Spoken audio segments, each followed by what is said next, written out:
Imagine for a moment that before you were born, your soul stood before a celestial gatekeeper. The gatekeeper holds a giant barrel containing lottery tickets, one for every human being who will be born in the next century. Each ticket determines everything: the country you'll be born into, the economic system you'll operate under, the rights you'll be granted, the era you'll inhabit. You have no say in this. You reach in, pull out a single ticket, and it reads, United States, mid to late 20th century. You've just won the grand prize. You've won what Warren Buffett calls the Ovarian Lottery. This single idea, this strange and humbling concept, is the master key to understanding not just his success, but the entire emotional architecture required for building and preserving wealth. It's a secret that shields the mind from the two great destroyers of fortune, greed and fear. Most people spend their lives chasing complicated strategies, searching for hidden stock tips, and trying to outsmart the market. They believe success is a battle of intellect. But Buffett knows the truth. The real battle is not fought on a stock ticker. It's fought in the 6 inches of space between your ears. And winning that battle begins with acknowledging a profound and uncomfortable truth. The greatest single factor in your financial success was handed to you on a silver platter the moment you were born. This isn't a message of despair, it's a message of liberation. Because once you truly internalize the reality of the Ovarian Lottery, you are vaccinated against the arrogance that fuels bubbles, the greed that chases fleeting trends, and the fear that liquidates fortunes at the market bottom. You unlock a state of rational calm, a patient perspective that is the true bedrock of all long-term investing. Today, we are not just learning a concept, we are installing a new operating system for your financial mind. This is the story of the ultimate prize, and how understanding you've already won it is the only way to keep from losing everything. Chapter 1: The Foundation of Fortune, Acknowledging Unearned Advantage. It was 1930. The United States was plunging into the darkest economic chapter of its history. The Roaring Twenties had ended not with a whimper, but with the deafening crash of the stock market. Breadlines were forming, fortunes built over generations were evaporating in a single trading session, and a palpable sense of fear was creeping across the nation. On August 30th of that year, in Omaha, Nebraska, a baby boy named Warren Edward Buffett was born. His father, Howard Buffett, was a stockbroker, a profession that was, at that moment, about as popular as a tax collector in a famine. The world Warren was born into was one of scarcity and anxiety, and yet, by his own repeated admission, he had just won the jackpot. Not because of his family's modest means, and not because of some innate genius he possessed in the cradle, but because of the ticket he had drawn. His ticket said, United States. It said, male. It said, white. In the grand lottery of birth, these were winning numbers. Decades later, a fully formed Warren Buffett, now a titan of industry and arguably the greatest investor in human history, would crystallize this idea for his audiences, particularly for students at universities like the University of Florida or Columbia. He would ask them to perform a thought experiment. Imagine, he'd say, his voice a calm, grandfatherly Midwestern drawl, that it is 24 hours before you are born. A genie comes to you, and the genie says, you can set the rules for the world you're about to enter. You can design the social rules, the economic rules, the governmental rules. You get to create the society you will live in for the next 100 years. It sounds pretty good, right? But there's a catch, he'd continue, a twinkle in his eye. One catch: you don't know if you're going to be born black or white. You don't know if you're going to be born male or female. You don't know if you're going to be born intelligent or less intelligent, able-bodied or disabled. You don't know if you're going to be born in the United States or Afghanistan. All you know is that you're going to take one ball out of a barrel of 6.8 billion balls, now almost 8 billion, and that is you. He would let the weight of that sink in. The room of bright, ambitious students, each one convinced of their future success, would go quiet. What kind of a world would you want to set up? He'd ask. I guarantee you would want a world that did not just reward the winner of that Ovarian lottery. you'd want a world that provided for those who drew the short straws. For Buffett, this wasn't just a clever philosophical exercise. It was the foundational truth of his entire life and wealth philosophy. He saw his own success not as a monument to his personal brilliance alone, but as the product of a brilliant mind being dropped into an environment perfectly suited to let it flourish. He often remarked that if he'd been born in a different time or place, his particular set of skills, the ability to analyze businesses and allocate capital, might have been completely worthless. If he were born a few thousand years ago, he joked, he'd have been some animal's lunch because he couldn't run fast or climb well. But he was born in 20th century America, a society with deep, liquid capital markets, a stable rule of law, and a system that rewarded the very specific talents he possessed. The system itself, the fertile soil in which he could plant his seeds of intellect, was the great unearned gift. He didn't build the soil, he didn't cause the rain. He was just lucky enough to be a great farmer, born into a valley with perfect weather and miraculously fertile ground. This profound sense of gratitude wasn't a footnote to his success. It was the preface and the guiding principle. It shaped his politics, his philanthropy, and most importantly for our purposes, it shaped the investing mindset that allowed him to navigate decades of market turmoil with a preternatural calm. He understood that while his skill was a component, the platform on which he operated was a product of pure dumb luck. And that understanding, that deep and abiding humility, is the first and most crucial pillar in the fortress of a successful investor's mind. The psychological bedrock of the Ovarian Lottery is its power to short-circuit two of the most pervasive and destructive cognitive biases, the fundamental attribution error and the Dunning-Kruger effect. These are not obscure academic terms, they are the invisible puppet masters that control the decisions of nearly every amateur and a surprising number of professional investors. The fundamental attribution error is our built-in tendency to attribute our own successes to our internal qualities, our skill, our intelligence, our hard work, while attributing our failures to external factors, like bad luck or a rigged system. Conversely, when we see others succeed, we're more likely to chalk it up to their good luck, and when they fail, we blame their personal shortcomings.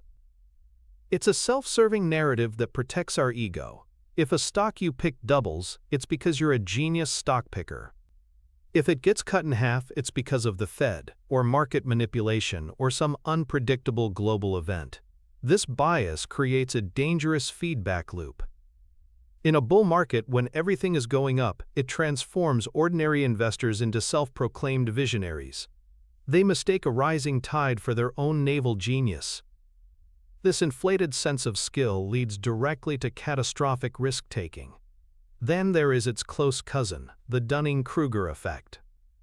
This is a cognitive bias whereby people with low ability at a task overestimate their ability. Put simply, they are too incompetent to recognize their own incompetence. In the world of investing, this is rampant. Someone reads a few articles online, watches a handful of videos, makes one lucky trade on a meme stock, and suddenly believes they have the intellectual firepower to rival a seasoned analyst at a top-tier wealth management firm. They don't know what they don't know, and this ignorance creates a bubble of dangerous overconfidence. They hear about complex instruments like options or leveraged ETFs, and, armed with a sliver of knowledge, they dive in, believing their innate feel for the market will protect them. The Dunning-Kruger effect ensures that the most dangerous person in the room is often the one who is most certain of their success. The Ovarian Lottery concept acts as a powerful antidote to both of these mental poisons. It forces a fundamental reattribution of success. By constantly reminding yourself that the very platform for your success, the stable economy, the legal system, the educational opportunities, was an unearned gift, you can't help but introduce a healthy dose of humility into your self-assessment. It systematically dismantles the ego. You can no longer take 100% of the credit for your wins because you are forced to acknowledge the massive, unearned tailwind at your back. It reframes your perspective. Instead of seeing yourself as a lone genius battling the market, you see yourself as a fortunate participant in a remarkably robust system. This shift is subtle, but profound. It transforms investing from an ego-driven game of me versus the world into a sober process of navigating a system you were lucky to be a part of. It pops the Dunning-Kruger bubble by reminding you that even if you possess some skill, it's operating on a foundation of luck so immense that it should temper any feelings of supreme confidence. This investor education is not about charts and formulas. It's about understanding the fallibility of your own mind. It's a core tenet of behavioral finance, recognizing that you are your own worst enemy. The Ovarian Lottery is the mirror that forces you to see that truth. And in doing so, it begins the process of building a more resilient and rational investing mindset. So how do we move this from a comforting philosophy to a practical tool? The blueprint for applying this pillar is an exercise I call the luck audit. This isn't a one-time activity. It's a mental model to be practiced regularly, especially during periods of extreme market emotion, both euphoria and despair. Here is the step-by-step process. First, take out a piece of paper or open a new document. Title it, My Ovarian Lottery Winnings. We are going to build a personal balance sheet of luck. On the left side, list every advantage you received at birth that you had absolutely no control over. Be brutally honest and specific. Start with the big ones, as Buffett did. Country of birth. What does that single item grant you? A stable currency? Property rights? A court system to enforce contracts? Access to the world's largest and most dynamic economy? Don't just write USA. Write down what that means. Write relative political stability, enforceable contracts, deep capital markets, infrastructure like roads and internet. Dig deeper.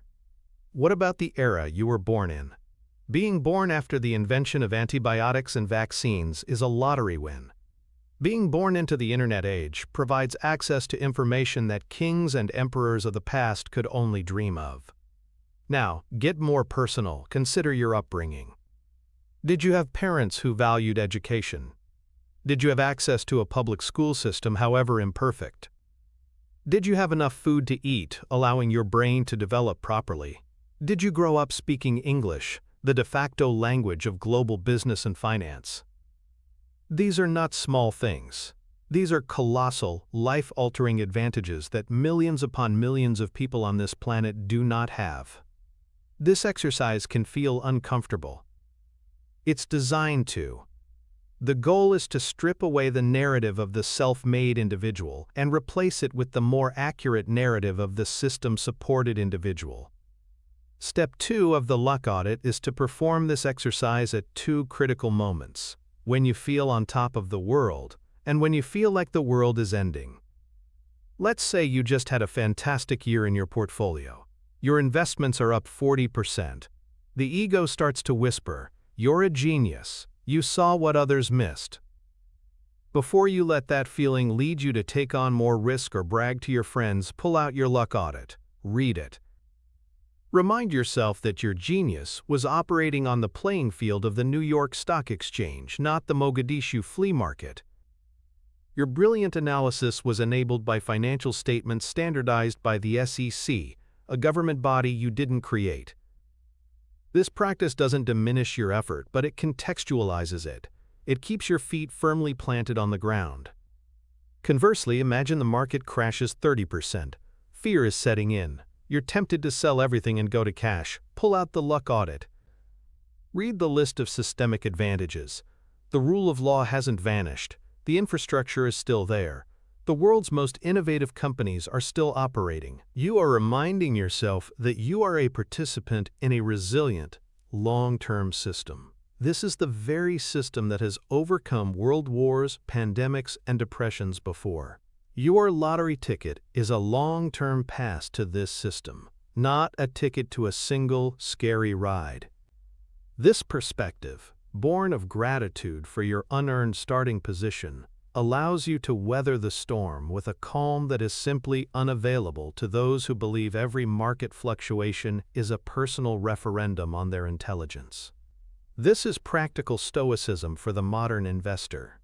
It's about focusing on what you can control, your process, your temperament, while acknowledging the vast, powerful forces you can't, many of which have thankfully broken in your favor. The path of the 99% is the polar opposite of this humble acknowledgement. It is the path of the self-made myth, a cultural narrative so powerful and seductive that it has become the default operating system for most people in Western society. This antithesis is built on a foundation of pure ego. The individual who walks this path genuinely believes that their successes are entirely a product of their own grit, hustle, and unique genius. They see themselves as the heroic protagonist in their own story, battling against the odds to forge their destiny. While this mindset can be a powerful motivator for short-term effort, it is an absolute catastrophe when it comes to long-term financial decision-making. Consider the archetype of this path, the day trader who emerged during the pandemic lockdowns. Armed with a commission-free trading app and a few $1,000s in stimulus money, they dove into the market. They joined online forums filled with others who reinforced their nascent beliefs. They bought a soaring tech stock or a cryptocurrency, and within weeks, their small stake had doubled or tripled. At this moment, the fundamental attribution error kicks in with the force of a tidal wave. It wasn't luck. It wasn't that they were in the middle of a massive Fed-fueled asset bubble. No, it was because they were smarter. They had a feel for the market. They saw the trends before the dinosaurs in wealth management firms did. This initial success, misinterpreted as skill, fuels a dangerous overconfidence. They begin to take bigger and bigger risks. They move from buying stocks to trading complex options contracts they barely understand. They might use leverage, borrowing money to magnify their genius. Their entire investing psychology is built on the belief that they are the master of the universe. What happens next is inevitable. The market turns. The tide that was lifting all boats goes out, and they are revealed to have been swimming naked. The meme stock that went to the moon comes crashing back to earth. Their options expire worthless. A margin call vaporizes their account. Now, the second part of the bias kicks in. This failure couldn't possibly be their fault. Their genius is intact. It must be the fault of external forces. They blame market manipulation, the suits, the algorithms. They never once confront the terrifying possibility that they were simply lucky, and their luck ran out. They never acknowledge that they were a novice playing a game they didn't understand. Their ego is so heavily invested in the self-made narrative that it cannot accept the truth. As a result, they learn nothing from the experience. They either quit the game entirely, embittered and convinced it's rigged, or they wait for the next opportunity to repeat the exact same cycle of ego-fueled speculation. This is the path of the 99%, a tragic loop of arrogance, reckless risk, catastrophic failure, and external blame, all because they could never bring themselves to admit that their initial success might have been a product of sheer dumb luck, a winning ticket in the market lottery, not a testament to their own brilliance. The financial connection here is not abstract. It is written directly onto the balance sheet of your life in the language of risk management. Acknowledging the Ovarian Lottery fundamentally changes how you structure your finances and your portfolio. It is the philosophical underpinning of the single most important concept in intelligent investing, the margin of safety. The investor who believes they are a genius, who attributes all their success to skill, sees no need for a margin of safety. Why would you? If you are certain that a company is worth $100 per share, you are perfectly happy to pay $99 or even $100 for it. You believe your valuation is precise and the future is knowable. This is financial arrogance, and it leaves no room for error. The investor who has internalized the Ovarian Lottery, however, operates from a place of profound humility. They say to themselves, "I was lucky to be born in a place where I can even buy stocks. I've done my analysis on this company, and I think it's worth $100, but I could be wrong. I am a fallible human being. An unexpected event could happen, a new competitor could emerge, management could make a mistake. Because of this humility, they demand a margin of safety. They will only buy that $100 company if the stock is trading at $60 or $70. That discount, that $30 or $40 gap, is the financial manifestation of humility. It is a buffer against the bad luck, the unforeseen events, and their own analytical errors. Let's quantify this. Imagine two investors, arrogant Alex and humble Holly. Both start with $100,000. Alex, a believer in his own genius, invests his entire sum in 5 high-conviction stocks he believes are fairly priced, with no margin of safety. Holly, a practitioner of the luck audit, also invests in 5 stocks, but she insists on a 30% margin of safety for each. A recession hits. The market falls 30%. Alex's stocks, bought at full price, fall in line with the market. His $100,000 portfolio is now worth $70,000.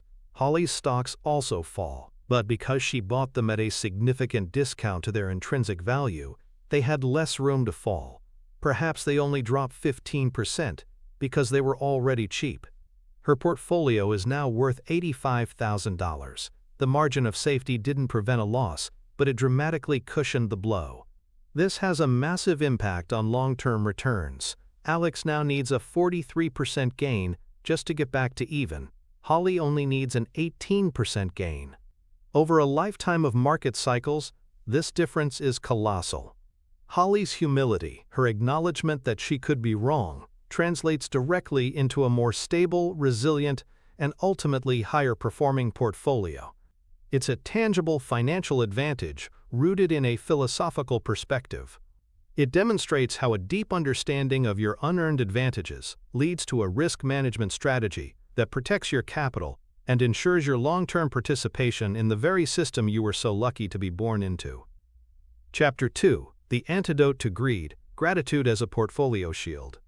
The late 1990s were a period of mass delusion. It was the height of the dot-com bubble, a time when the old rules of investing were declared dead. Companies with no profits, no revenues, and in some cases, no finished products, were coming to the public markets and achieving billion-dollar valuations overnight. A new paradigm had supposedly dawned, one where eyeballs were more important than earnings, and burn rate was a badge of honor. The siren song of easy money was intoxicating, and almost everyone was singing along. Greed was no longer a sin, it was a strategy. And sitting in the middle of it all, in a quiet office in Omaha, Nebraska, was Warren Buffett, looking like a relic from a bygone era. He famously refused to invest in the technology and internet companies that were making people rich. He admitted he didn't understand their business models and couldn't project their cash flows a decade into the future. For this, he was openly mocked.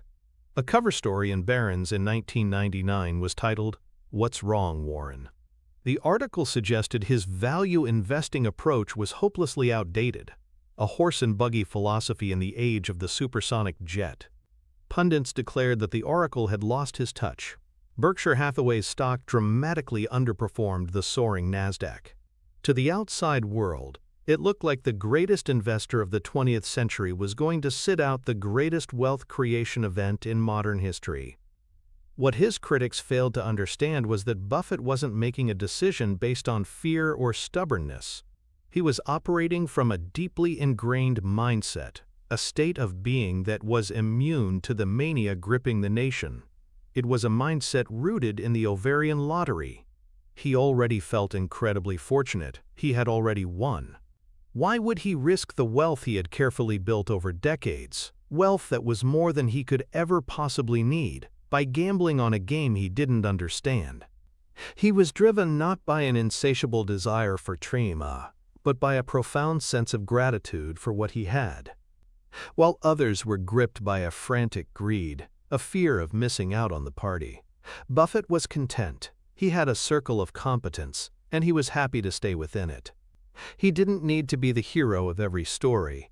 His emotional intelligence, grounded in this perspective, acted as a powerful shield. He watched the frenzy from a distance, holding billions of dollars in cash, waiting patiently for pitches in his strike zone. The climax of this story is, of course, well known. In March of 2000, the bubble burst. The Nasdaq, which had peaked above 5,000, began a brutal 2.5-year collapse, eventually losing nearly 80% of its value. Companies like Pets.com and Webvan, once darlings of the new economy, went bankrupt, wiping out billions in shareholder value. The paper fortunes of the day traders and the new paradigm evangelists vanished into thin air. And Warren Buffett? He and Berkshire Hathaway were standing there, with their massive pile of cash, ready to deploy it into the wreckage. The very principles that had made him look like a fool during the mania now made him look like a prophet in the aftermath. He began buying solid, old economy businesses at fire sale prices. His patience, his discipline, his refusal to succumb to greed was not just a personality trait. It was a direct consequence of his worldview. He didn't need to swing at every pitch because he knew the game was long, and his victory was already largely secured by the circumstances of his birth. This anecdote is the perfect illustration of how gratitude for what you have is the ultimate defense against the insatiable, portfolio-destroying greed for what you don't. The psychological demon that Buffett conquered during the dot-com bubble is known as the hedonic treadmill, and it is the engine of modern consumerism and speculative greed. Hedonic adaptation is the observed tendency of humans to quickly return to a relatively stable level of happiness despite major positive or negative life events. You get a big raise, and for a few weeks, you're ecstatic. But soon, that new salary becomes your new baseline. You buy your dream car, and it feels amazing. 6 months later, it's just the car you use to get groceries. Your brain adapts to the new reality, and the initial jolt of pleasure fades. This creates a dangerous cycle, the more trap. We become convinced that the next thing, the next promotion, the next purchase, the next winning stock will be the one that delivers lasting happiness. Greed in the financial markets is simply the hedonic treadmill on steroids. It's fueled by the potent neurochemical dopamine. When you see a stock you own skyrocket, your brain releases a hit of dopamine, the same neurotransmitter associated with reward and pleasure from food, sex, and drugs. Trading apps, with their flashing green numbers and confetti animations for a profitable trade, are designed to be dopamine delivery systems. They turn investing into a slot machine. This creates a powerful behavioral loop. A trader gets a dopamine hit from a win. The brain craves another hit. To get it, the trader needs to take another risk, often a bigger one, to get the same level of excitement. This is how greed hijacks our rational brain. We stop thinking about intrinsic value, risk management, or long-term goals. We are simply chasing the next dopamine spike. We see our neighbor getting rich on a cryptocurrency we don't understand, and we feel a powerful pang of envy and fear of missing out. FOMO. This isn't a rational financial calculation. It's a primal, social emotion. Our brain is screaming, the tribe is feasting over there, and you're going to starve if you don't join them. It's a survival instinct gone haywire in the abstract world of finance. The Ovarian Lottery mindset breaks this cycle by its very nature. It is a direct and powerful practice of gratitude. Gratitude is the psychological antidote to the hedonic treadmill. Instead of focusing on what you lack, you are consciously directing your attention to what you already possess. By regularly engaging in a luck audit and acknowledging the immense, unearned fortune of your starting position, you are actively cultivating a sense of contentment. This isn't about complacency. It's about perspective. It allows you to step off the dopamine-driven treadmill of more. When you truly feel grateful for the stability, opportunity, and prosperity you were born into, the frantic need to double your money overnight on a speculative bet begins to seem not just risky but absurd. It's like someone who has just won a billion-dollar lottery deciding to risk it all on a single spin of the roulette wheel. It's irrational. Gratitude reframes the entire game. The goal is no longer to get the biggest possible dopamine hit, but to be a wise steward of the incredible fortune you've already been given. This shift in investing psychology is the difference between a gambler and an investor. It replaces the frantic energy of greed with the calm, steady energy of stewardship. To translate this into a practical financial strategy, we need to create what I call an emotional off-ramp. This is the blueprint for building a personal financial structure that respects your human vulnerability to greed. The first step is to define your enough number. This is one of the most powerful exercises in personal finance, yet almost no one does it. Sit down, away from the noise of the market, and calculate the amount of money you would need to have invested to live your desired life without ever having to work again. Be specific. What does that life look like? What are the annual expenses? Factor in housing, food, travel, healthcare, and a buffer for emergencies. Use a conservative withdrawal rate, like the 4% rule, to calculate your target number. If you need $80,000 a year to live, you'll need an investment portfolio of roughly $2 million. This number, whatever it is for you, is your destination. It is your enough.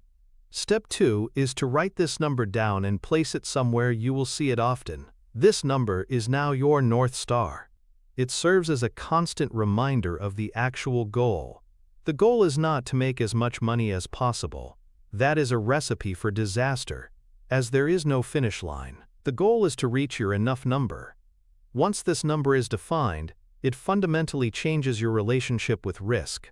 Any investment decision can now be measured against a clear objective. Before buying a speculative asset, you can ask yourself, does this investment increase the probability of me reaching my enough number in a reasonable time frame? Or does it introduce an unacceptable risk of being wiped out and never reaching it at all? The answer is almost always the latter. A risky bet might offer a 10% chance of getting you there faster, but a 50% chance of setting you back a decade. That is a bad trade when viewed through the lens of a defined goal. Step 3 is to automate your strategy. Greed thrives on active, emotional decision-making. The best way to combat this is to remove yourself from the equation as much as possible. Set up automatic monthly or bi-weekly contributions to a diversified, low-cost index fund portfolio. This is the essence of long-term investing. You are making a single, rational decision to invest consistently over time and then letting the system run on autopilot. This prevents you from trying to time the market or chase hot stocks based on the news of the day. You are committing to a process, not to a series of emotional reactions. By defining your destination with an enough number and automating the journey, you have constructed a robust system. You have built an emotional off-ramp from the highway of greed. It is a system born of the grateful understanding that the aim of the game is not to win every pot, but to stay at the table long enough to let the incredible power of your initial lottery winnings, participation in the American economic engine, compound into true and lasting financial well-being. The antithesis to this grateful, process-driven approach is the path of the get-rich-quick chaser. This person lives in a state of perpetual financial anxiety and FOMO. Their worldview is not one of abundance and gratitude, but of scarcity and competition. They see the world as a zero-sum game where others are getting rich and they are being left behind. This mindset makes them exquisitely vulnerable to every form of financial chicanery and speculative mania that comes along. Their story is a repeating tragedy, played out in every market cycle. Let's imagine a character, we'll call him Chasing Charlie. In the late 90s, Charlie heard his co-workers bragging about their E-Trade accounts and the fortunes they were making on .com stocks. He felt a surge of envy and greed. He didn't understand the businesses, but he knew he wanted in. He took a significant portion of his savings and piled into stocks like Yahoo and CMGI at their absolute peaks. He wasn't investing. He was buying a lottery ticket to a party he felt he was late to. When the bubble burst, he was financially and emotionally devastated. He sold everything near the bottom, swearing off stocks forever, convinced the game was rigged. A few years later, in the mid-2000s, he watched the housing market explode.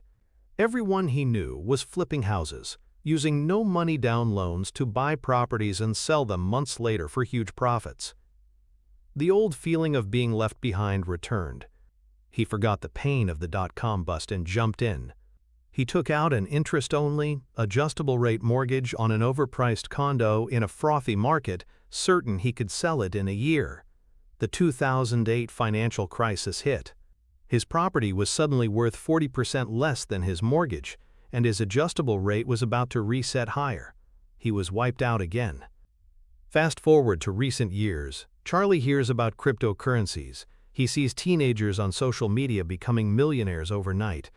The greed, the FOMO, it's all-consuming. He doesn't understand blockchain technology, but he knows he can't miss out this time. He takes what little money he has left and buys an obscure altcoin that's being hyped online. The crypto winter arrives, and his investment plummets 90%. Charlie's story is the story of the 99%. He is not unintelligent, but his financial operating system is corrupted by a mindset of scarcity and greed. He never anchors himself in gratitude for what he has. He is always chasing what others are getting. He doesn't have a process, only a reaction. He is forever jumping from one bubble to the next, always arriving late and leaving broke. He is a perpetual consumer of financial hope, and a perpetual producer of financial loss. This is the grim reality of investing without the emotional shield that a gratitude-based perspective provides. The direct financial connection between a gratitude-based mindset and portfolio performance is stark and quantifiable. It manifests as the behavior gap. This term, coined by financial planner Carl Richards, describes the difference between the returns of an investment, like an S&P 500 index fund, and the returns of the average investor in that same investment. Study after study, most notably DALBAR's annual quantitative analysis of investor behavior, shows that the average investor dramatically underperforms the very funds they invest in. The gap can be as much as 1.5% to 2% per year, or even more during volatile periods. Why does this happen? It's simple: greed and fear. The average investor, like chasing Charlie, buys high and sells low. They pile into the market after a long run-up, driven by greed and the fear of missing out. Then, when the market inevitably corrects, they panic and sell, locking in their losses. They are emotional actors in a game that rewards stoicism. This behavior gap is the direct financial cost of an undisciplined investing mindset. Over a lifetime, it is devastating. Let's run the numbers. Suppose the S&P 500 returns an average of 10% per year over 30 years. A $100,000 investment left untouched would grow to approximately $745,000. Now let's consider the average investor who, due to bad timing fueled by greed and fear, creates a 2% behavior gap, earning only 8% per year. Their $100,000 investment over the same 30 years would grow to just over $1 million. That 2% behavior gap cost them nearly $750,000. It's a massive, self-inflicted financial wound. The gratitude-based investor, the one who has internalized the Ovarian Lottery, has the perfect defense against the behavior gap. Their gratitude fosters contentment, which neutralizes greed. Their long-term perspective, born from an appreciation of the stable system they are in, neutralizes fear. Because they aren't chasing hot stocks, they are more likely to adopt a patient, diversified, low-cost strategy. Because they don't panic during downturns, they don't sell at the bottom. They are able to capture the full return of the market because their behavior doesn't get in the way. They close the behavior gap. Their portfolio's performance mirrors the performance of the underlying assets. That extra 2% they earn each year isn't because they are smarter stock pickers. It's because they are better behaved investors. Their emotional intelligence, cultivated through the practice of gratitude, translates directly into hundreds of thousands or even millions of dollars in additional wealth over their lifetime. Humility isn't just a virtue. It's a financial asset with a quantifiable and colossal return. Chapter 3. The Humility Hedge, Overcoming the Arrogance of the Bull Market. In the late 1980s, Salomon Brothers was the undisputed king of Wall Street. It was an aggressive, swaggering bond-trading powerhouse filled with traders who called themselves big swinging dicks and reveled in a culture of high-stakes risk-taking. They were the masters of the universe, and they knew it. This institutional arrogance reached its zenith in their U.S. Treasury bond trading department.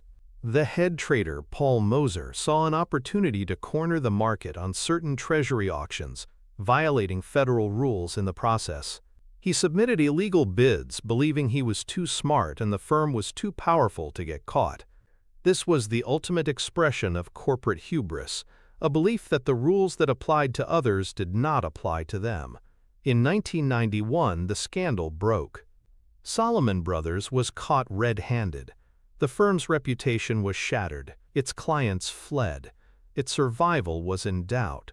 The U.S. government, its single most important counterparty, threatened to ban them from bidding at Treasury auctions, a move that would have been a corporate death sentence. Into this five-alarm fire stepped Warren Buffett. Berkshire Hathaway was Salomon's largest shareholder, with a $700 million preferred stock investment on the line. But his involvement went far beyond just protecting his money. The U.S. Treasury Secretary Nicholas Brady essentially deputized Buffett, asking him to step in as interim chairman to clean up the mess and save the firm from collapse. For Buffett, a man who cherished his quiet life in Omaha and his pristine reputation, this was a nightmare. He was being asked to parachute into the heart of a Wall Street scandal, a culture that was the polar opposite of his own. An arrogant man would have refused, or would have entered the situation with a flamethrower, determined to prove his own superiority. Buffett did the opposite. He acted with extreme humility. His first act was to draft a memo to the 8,000 employees of Salomon. It was simple and direct. He said, "Lose money for the firm, and I will be understanding. Lose a shred of reputation for the firm, and I will be ruthless."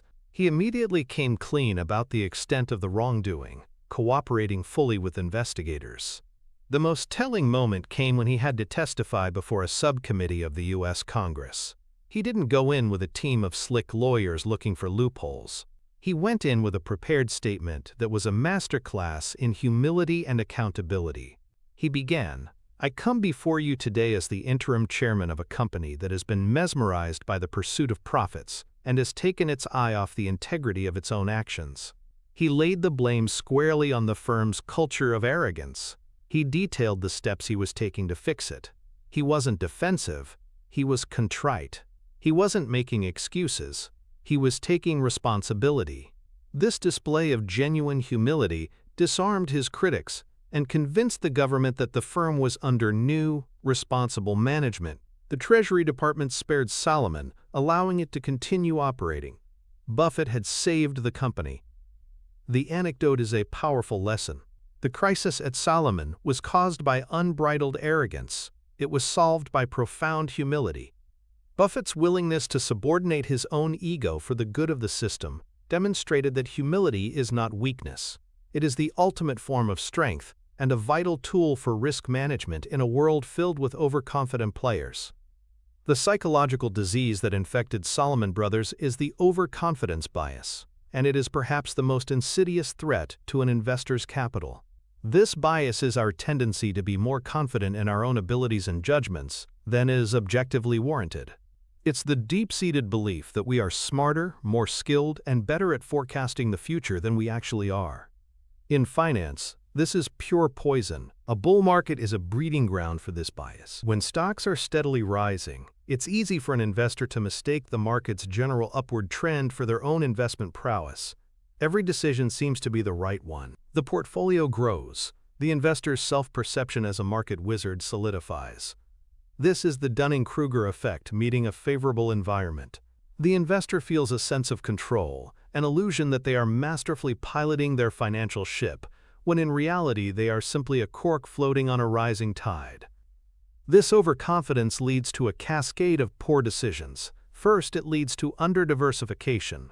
The overconfident investor scoffs at the idea of owning a broad market index fund. Why settle for average returns when you have a special gift for picking winners? They concentrate their portfolio into a handful of stocks they are certain will outperform. They might even concentrate in a single industry, like technology, because it's what they feel they understand best. Second, it leads to excessive trading. Convinced they can spot short-term trends and time the market's zigs and zags, They buy and sell frequently, racking up transaction costs and taxes, and often whipsawing themselves by selling low and buying high. Third, and most dangerously, it leads to the use of leverage.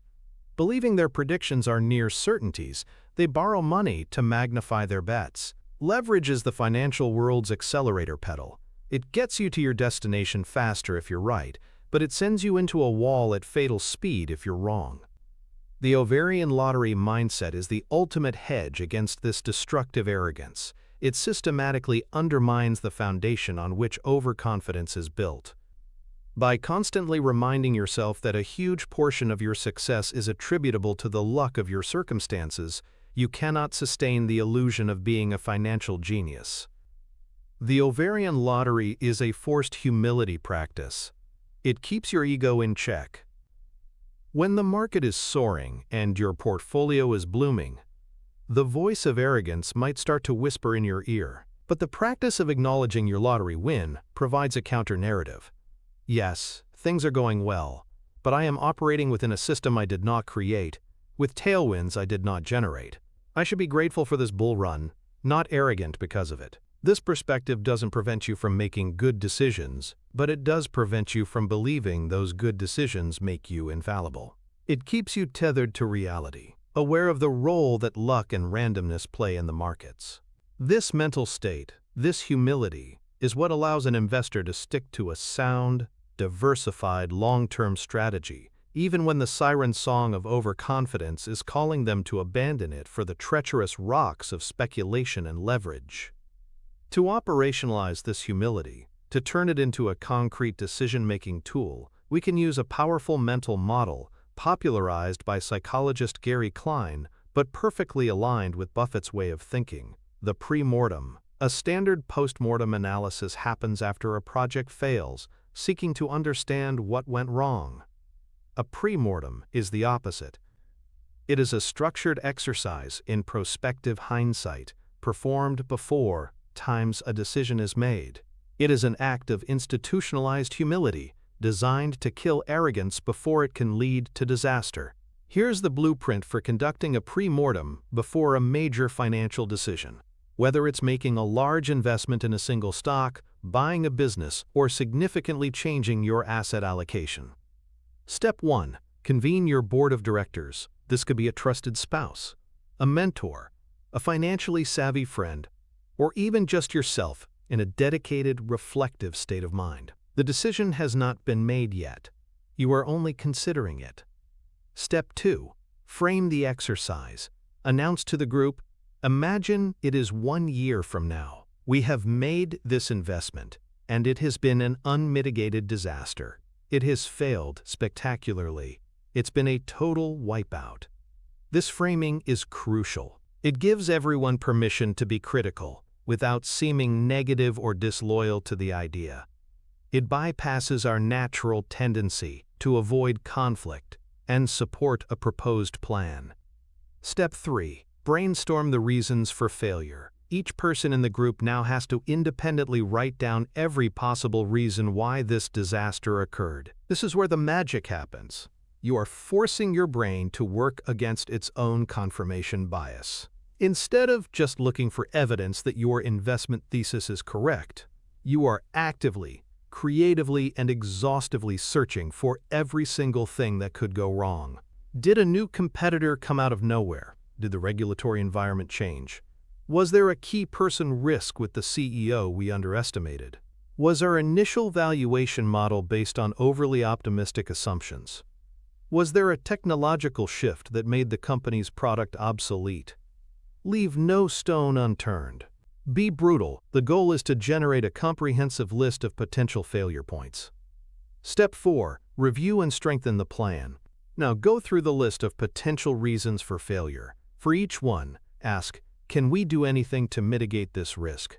Perhaps the pre-mortem reveals that your portfolio is too concentrated in one sector. The action is to diversify. Perhaps it reveals your valuation was based on a best-case scenario. The action is to demand a larger margin of safety. Perhaps it reveals a risk you simply cannot mitigate. In that case, the most humble and intelligent action might be to walk away from the investment entirely. The premortem is a powerful tool because it forces you to confront your own fallibility. It is a systematic process for killing your own bad ideas. It is the practical application of the humility derived from the Ovarian Lottery concept, a hedge that can save you from the catastrophic losses that arrogance so often delivers. The antithesis of the premortem and the humble mindset is the path of the visionary, the individual so blinded by their own perceived brilliance that they believe they can will the future into existence. The most tragic and spectacular example of this in financial history is the collapse of long-term capital management, or LTCM, in 1998. If ever there was a firm that had a reason to be arrogant, it was LTCM. Its boardroom was a pantheon of financial gods. It was founded by John Meriwether, the legendary bond trader from Salomon Brothers, and included two Nobel Prize-winning economists, Myron Scholes and Robert C. Merton, whose work on options pricing was the theoretical foundation of modern finance. Their team was, without exaggeration, one of the most intellectually gifted groups of people ever assembled under one roof. They developed incredibly complex quantitative models that they believed had all but eliminated risk. They saw themselves not as investors taking risks, but as scientists exploiting market inefficiencies. Their arrogance was colossal. They believed they were so much smarter than everyone else that they could not fail. This supreme confidence led them down the classic path of destruction. First, they dismissed the need for diversification in the traditional sense. Their diversification was across strategies, not asset classes, all of which were based on the same core assumption that market volatility would remain within historical bounds. Second, and fatally, they employed breathtaking amounts of leverage. For every $1 of their own capital, they had borrowed over $25. With leverage this high, even a small, unexpected move in the market could be catastrophic. They had no margin of safety because their models told them they didn't need one. They did not conduct premortems asking, "What if our fundamental assumptions are wrong?" Because they couldn't conceive of a world where their Nobel Prize-winning theories would fail. In 1998, the unthinkable happened. Russia defaulted on its debt, and a subsequent flight to safety caused market correlations to go haywire, breaking all of LTCM's models simultaneously. The small, statistically impossible losses they were designed to handle suddenly became enormous, fatal losses, magnified by their insane leverage. The firm lost $4.6 billion in less than 4 months and was on the brink of a default that threatened to trigger a chain reaction and bring down the entire global financial system. The Federal Reserve had to orchestrate a massive bailout from a consortium of Wall Street banks to unwind their positions. The story of LTCM is the ultimate parable of arrogance.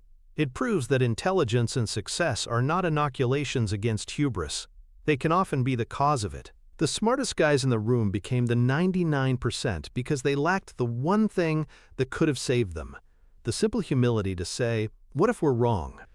The direct financial connection of a humility-based investing mindset is found in the way it structures a portfolio for resilience.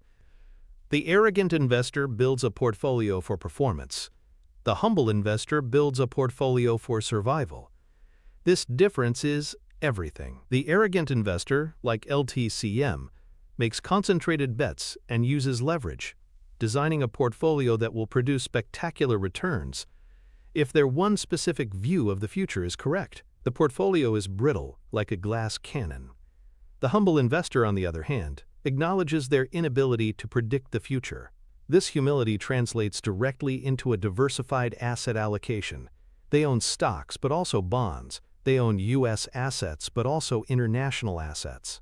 They might own some real estate or commodities. They understand that different asset classes perform differently in various economic environments.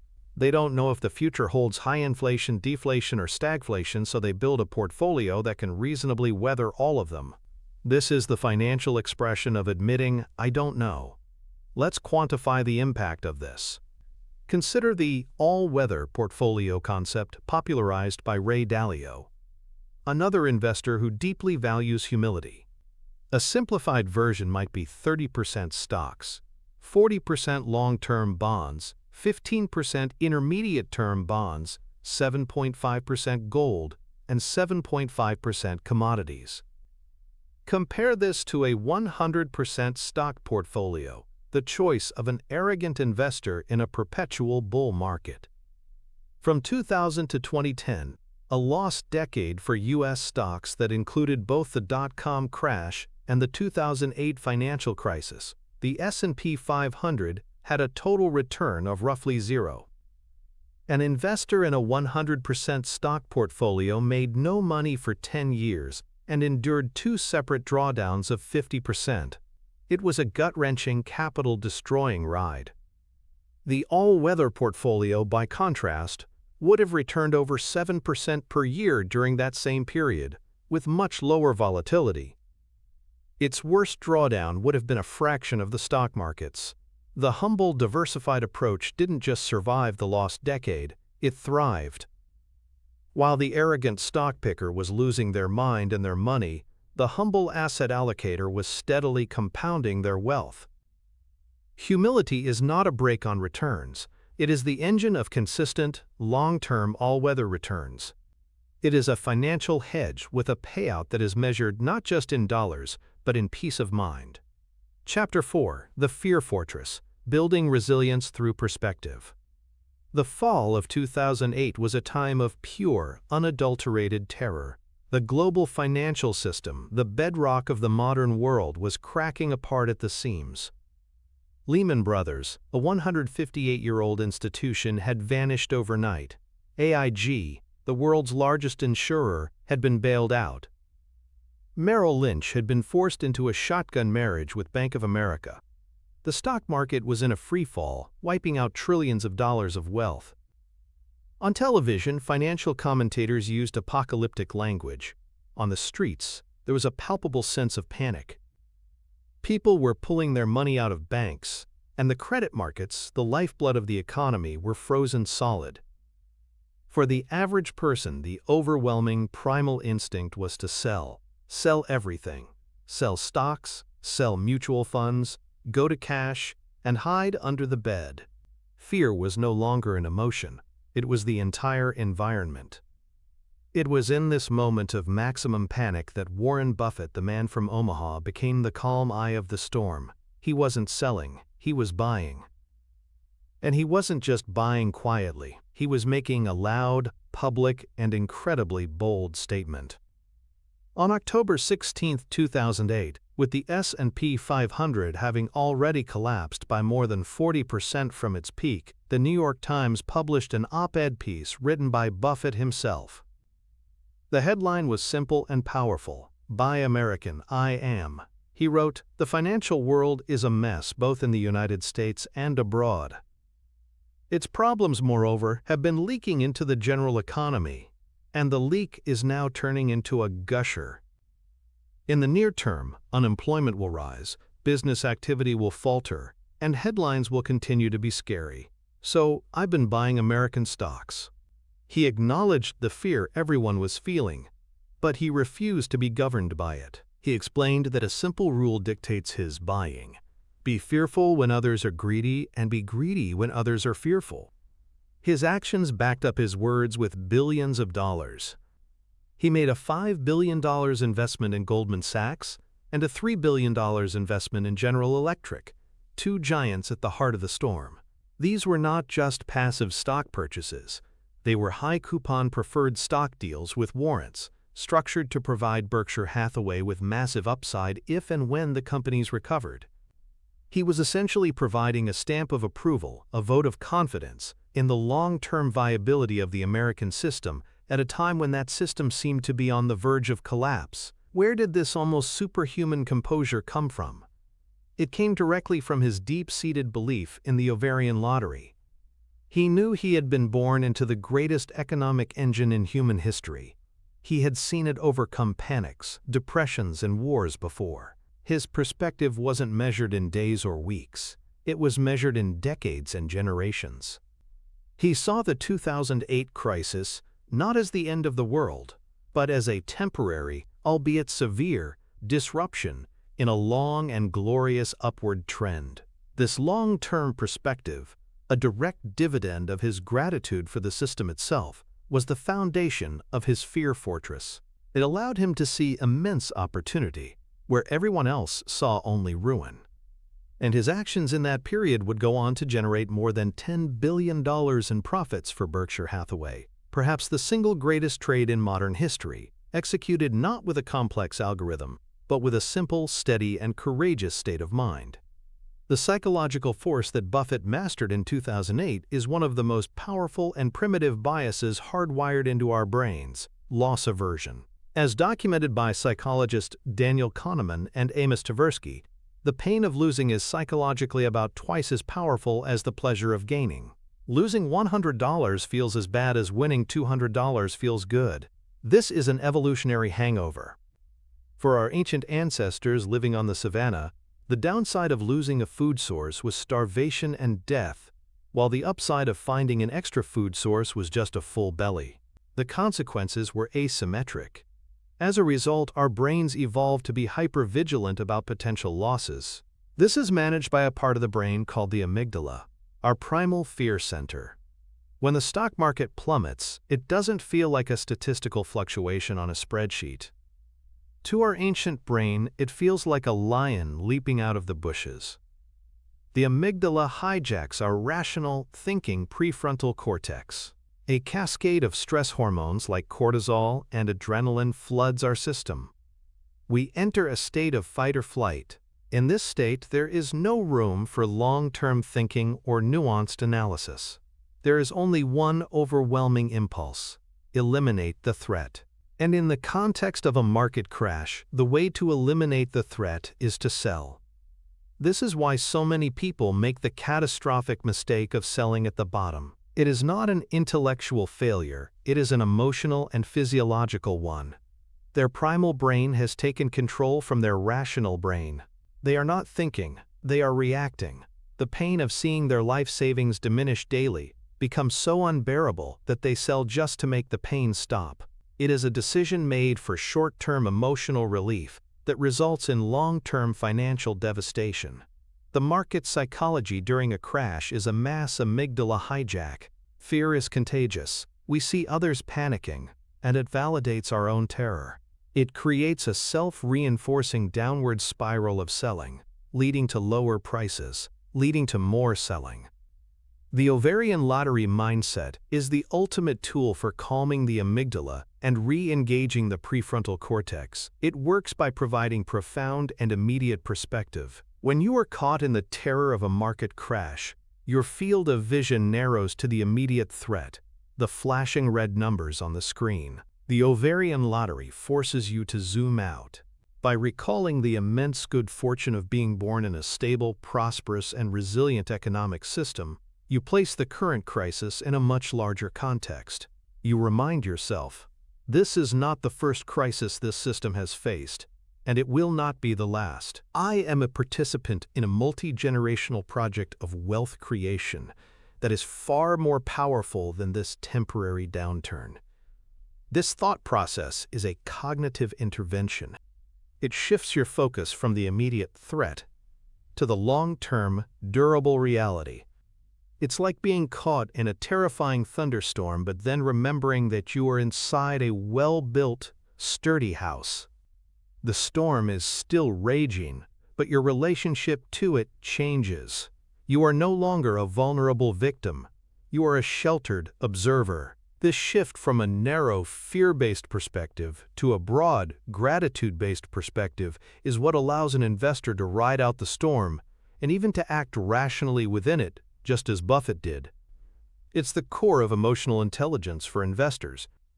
To build this fear fortress in your own mind, you need a practical mental model you can deploy in the heat of battle. I call it the time travel test. It's a simple, two-step visualization exercise to be used whenever you feel the panic of a market decline setting in. Step 1. Acknowledge and accept the fear. Do not try to suppress it. Say to yourself, the market is down significantly. It is natural to feel fear.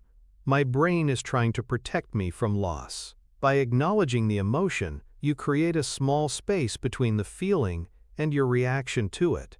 You are observing the fear, not becoming it.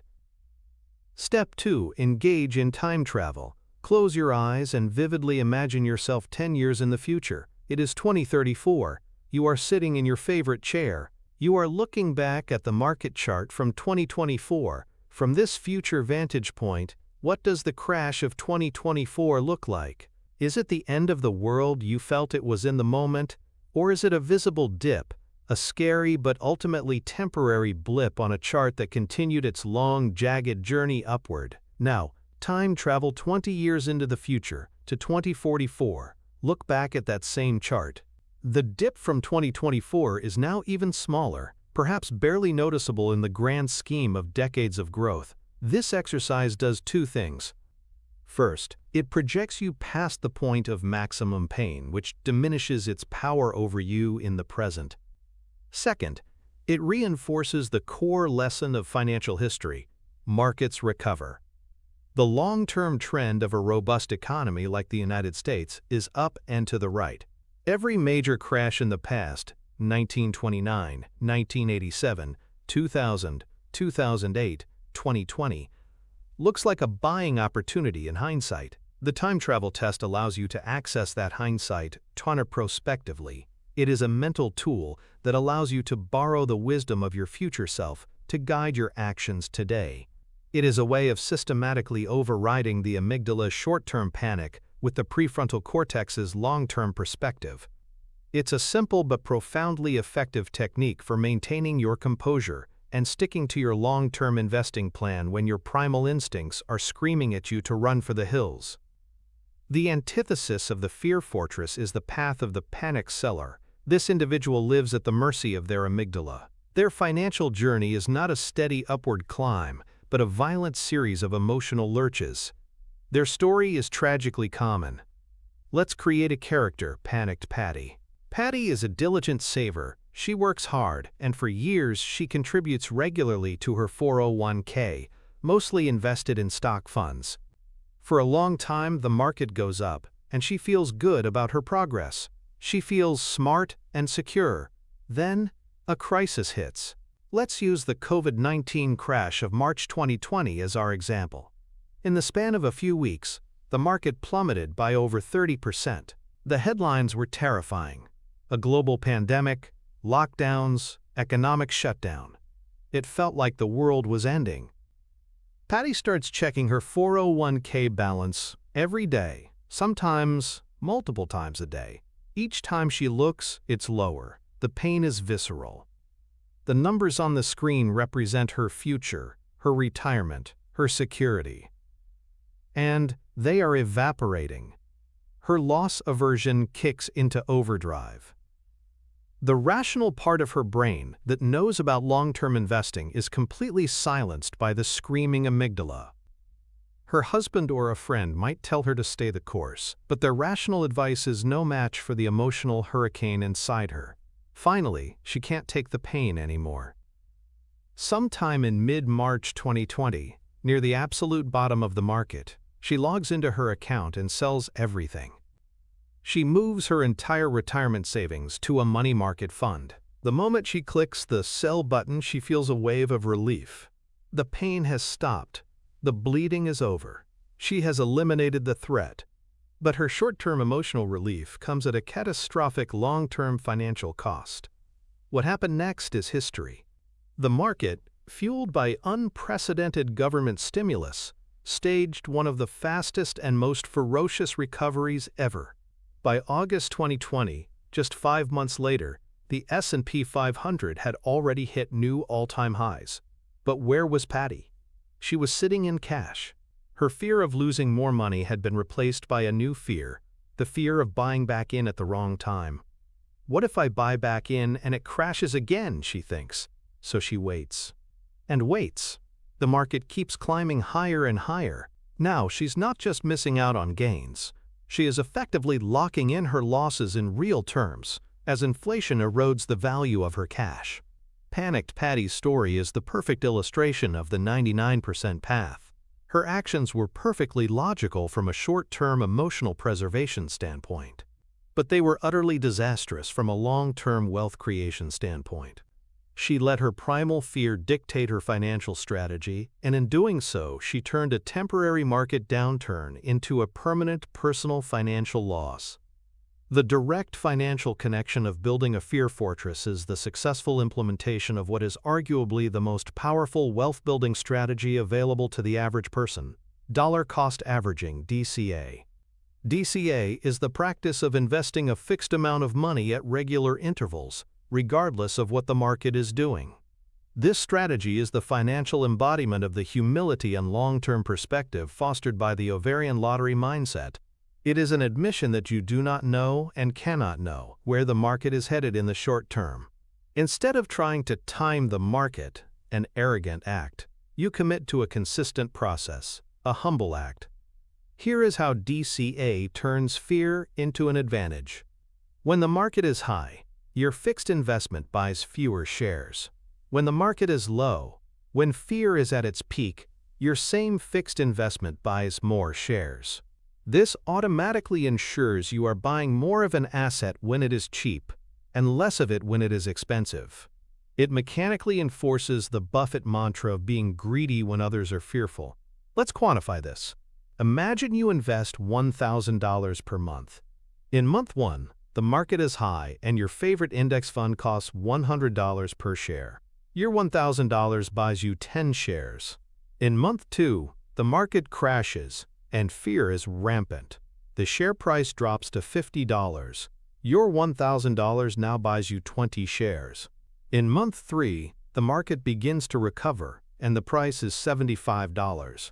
Your $1,000 buys you 13.3 shares. After 3 months, you have invested $3,000 and acquired a total of 43.3 shares. Your average cost per share is not the simple average of the prices, $83.33. It is your total investment divided by your total shares, $3,000 per 43.3, which is just $69.28. The market crash allowed you to dramatically lower your average cost basis. The ability to continue dollar cost averaging through a scary downturn is not an intellectual skill, it is a psychological one. The panicked patty investor stops their DCA plan during the crash, or worse, sells out entirely.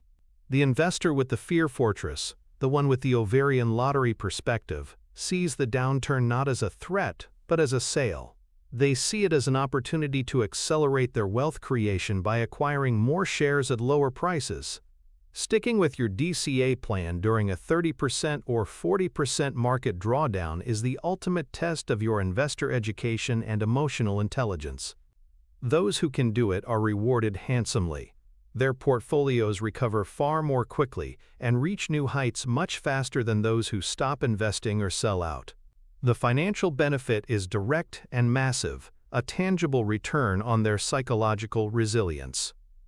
Chapter 5. The Legacy of Luck, Compounding Wealth and Wisdom. In 2006, Warren Buffett, then 75 years old and with a fortune approaching $50 billion, made an announcement that stunned the worlds of finance and philanthropy. He pledged to give away virtually his entire fortune, but he wasn't just giving it away, he was giving it to the Bill and Melinda Gates Foundation. This was an act of profound and unprecedented humility. Instead of creating a massive Buffett Foundation to plaster his own name on buildings for eternity, he decided that his friends Bill and Melinda Gates were better equipped to intelligently disperse the funds than he was. He was effectively outsourcing his own legacy, admitting that others had a greater competence in the field of global philanthropy. But the deeper meaning of this act, which would later evolve into the Giving Pledge co-founded with the Gateses, was the ultimate and most complete expression of his belief in the Ovarian Lottery.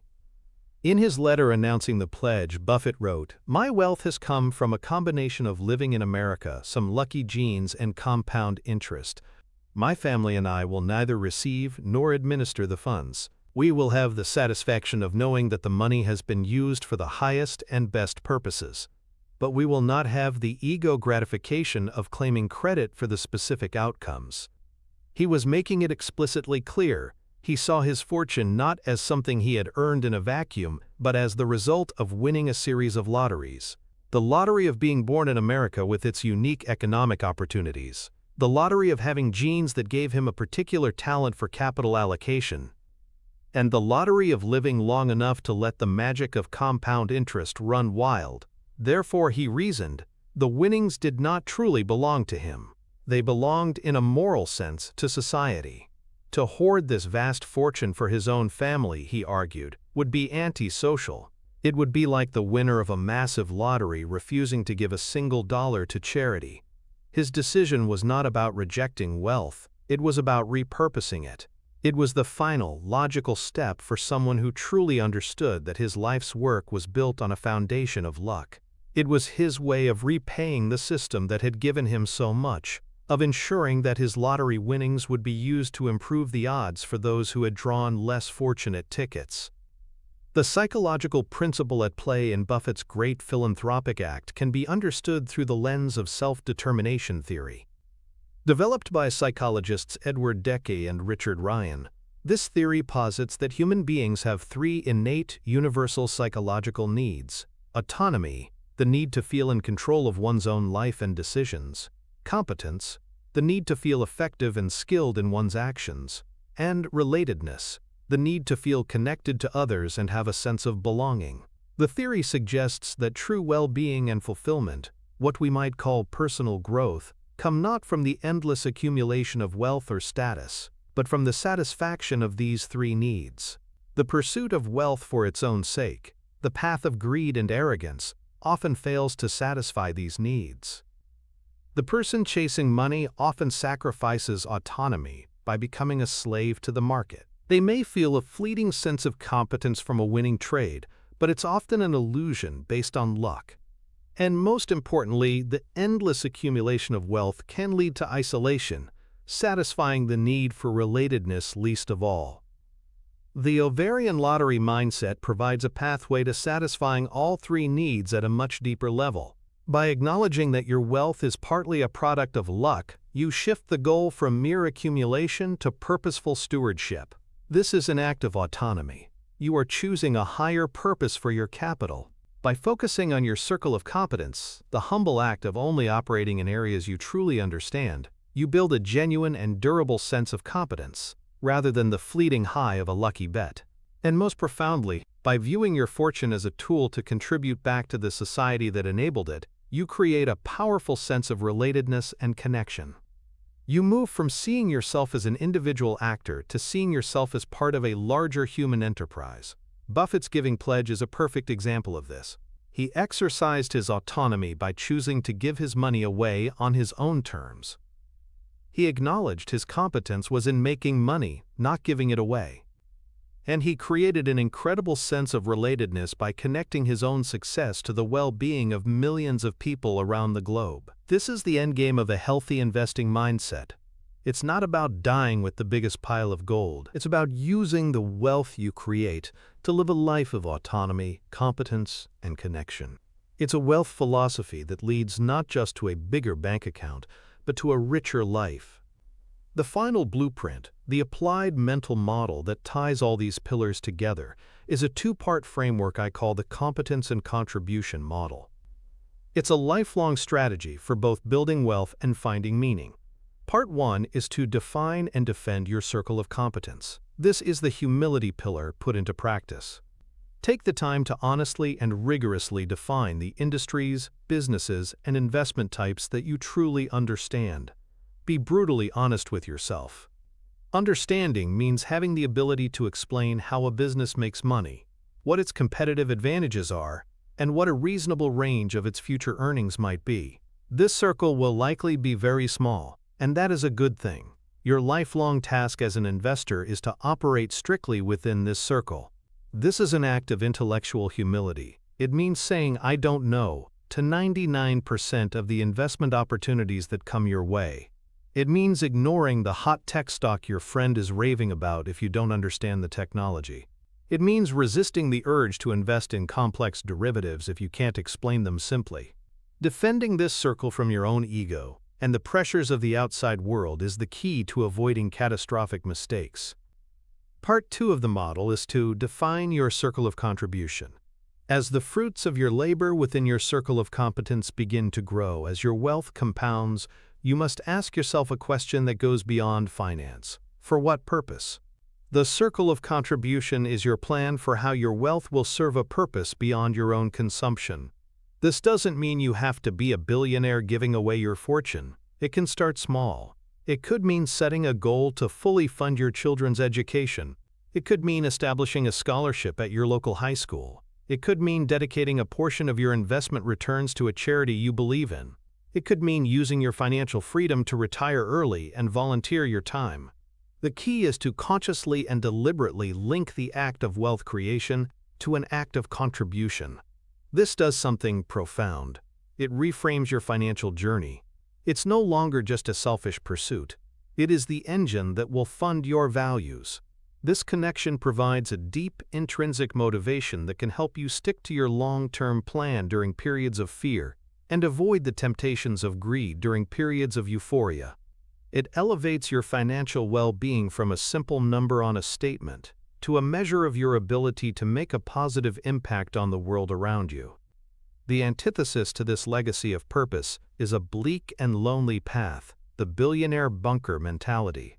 This is the mindset of the person who accumulates wealth not as a tool for freedom and contribution, but as a shield against a world they view as hostile, threatening, and scarce. Their motivation is not gratitude, but fear.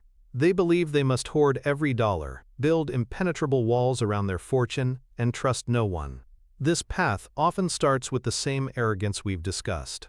The individual believes their wealth is 100% a product of their own genius, and that everyone else is either a competitor or a parasite trying to take it from them. They see taxes not as a contribution to the society that enabled their success, but as theft. They view philanthropy with suspicion. As their wealth grows, so does their paranoia. They become obsessed with asset protection, offshore accounts, and elaborate legal structures designed not just to manage risk, a prudent activity, but to isolate themselves from the world. The endpoint of this path is a gilded cage. These are the people who build sprawling mansions with high walls and security systems, not for comfort, but for isolation. They travel on private jets not just for convenience, but to avoid contact with the general public. They may even buy remote islands or build luxury survival bunkers to wait out a societal collapse they see as inevitable. They have achieved immense financial success, but they have failed at life's most important tasks. Their need for autonomy has twisted into a paranoid need for absolute control. Their sense of competence is brittle, constantly threatened by the outside world, and their need for relatedness has completely atrophied. They are islands of wealth in a sea of humanity they distrust. This is the ultimate poverty: to have everything and connect with nothing. It is the tragic and logical conclusion of a financial life divorced from the humility, gratitude, and sense of obligation that the Ovarian Lottery concept instills. It is the path of the 99% of the ultra-wealthy, a lonely monument to a life of taking without giving back. The final, direct financial connection is the most powerful of all, the uninterrupted magic of compound interest.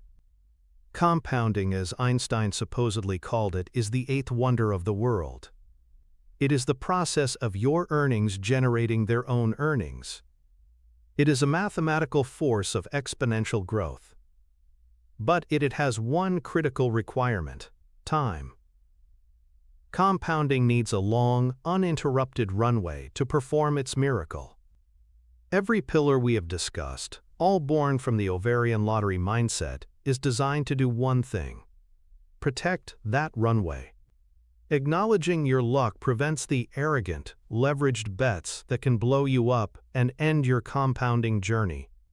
Gratitude for what you have prevents the greedy chasing of bubbles that leads to buying high and selling low, interrupting the process. Humility fosters the margin of safety and diversification that protects your principal from catastrophic loss. And a fear fortress built on long-term perspective prevents you from panicking and selling during a downturn, the most common and destructive interruption of all.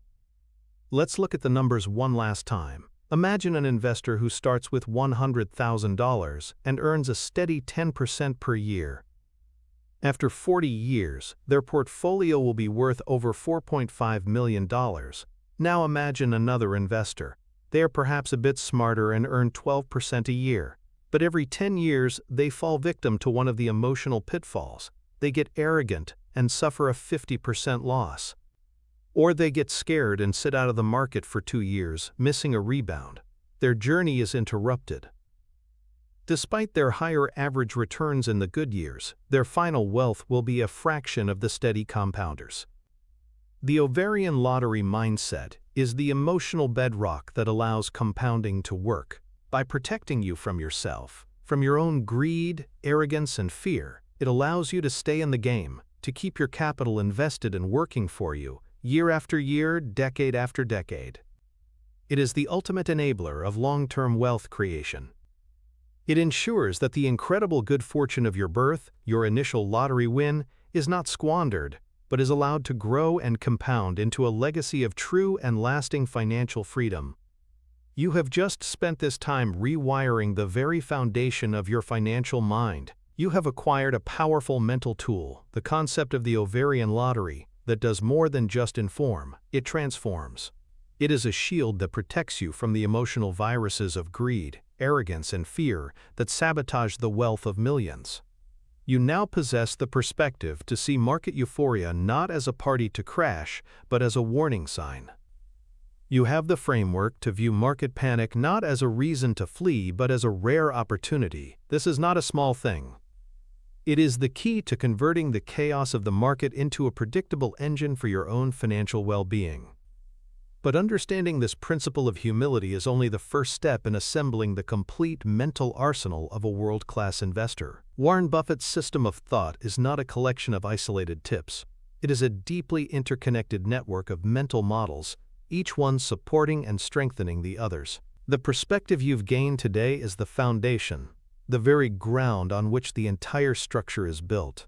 But a foundation alone is not a fortress. To truly become unshakable, you must understand how this humility connects to the next critical piece of the puzzle, the relentless focus on a company's intrinsic value. The video that is now on your screen is not just another piece of content, it is the missing link. It is the bridge that connects the why of your mindset to the how of your decision-making. It takes the philosophical framework you've just mastered and fuses it with the practical, analytical tools that Buffett uses to evaluate a business. It is the next piece of the map, the chapter that logically follows the one you have just completed. The choice to click is not about watching another video. It is a declaration of your intent. It is a choice to continue your ascent from an amateur speculator, tossed about by the emotions of the crowd, to a disciplined and rational architect of your own financial future. For those who are serious about completing this journey, the path forward is clear. Complete your arsenal. The next link in the chain is waiting.